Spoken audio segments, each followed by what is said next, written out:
every now and then I'd hear a little like duk duk, and I thought, oh, that's a weird noise. That sounds like army. Something's not right.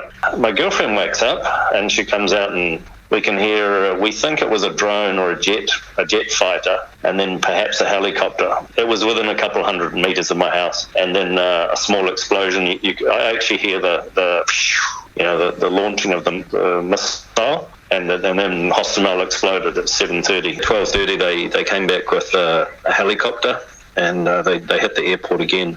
Pretty sure it was a jet and a helicopter were in the sky, and the ground troops, the Ukrainian ground troops, were firing upwards. So I saw how close to my house the anti-aircraft fire was, and I'm like, oof, that's really close. Like that's 3 football fields away, and the helicopter hit those guys, flamed them, burned them, sent some sort of missile, and I locked my house up, locked my gate, and drove off. And as I drove off, I could see the burning, obviously where the guys had been firing up at the helicopter. The guys were dead and burnt in a big fire.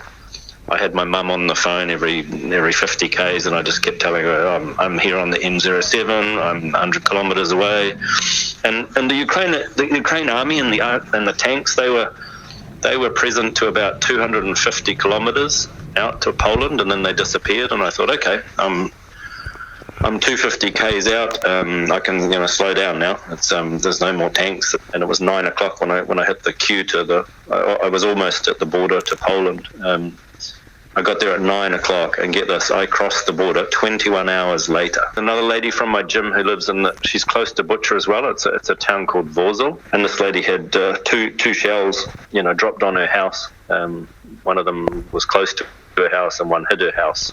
And she's sitting at home. She's a mother of 2, and she's shown me her shotgun and her pistol. She says, Ross, I'm going to fight. It's my country. It's like they've been told to go and destroy Ukraine, or to go and destroy as many buildings as they can. They're just like blowing up infrastructure. The time to flee was, I went at the right time. If I'd have gone 8 or 9 hours later, they bombed roads, there were troops fighting and stuff, so it changed really quickly. Mum was talking to me the whole way, and she said, oh, Ross, when you got to the queue in Poland, she said, I was looking at Butcher, and she said people were saying that they couldn't get out. There were bridges and road problems, and a lot of the things that you see in the media about, say, Putin saying, oh, we haven't trapped people in Kiev. They have. I'm just going to watch how it plays out, because if Russia just turns around and leaves, if they just simply go in and replace the government, or in 4 weeks or 8 weeks, I would have thought it settles down. Unfortunately, where I live, it's a bit damaged, but actually where my house is, it's not damaged. They kind of skipped where my house is.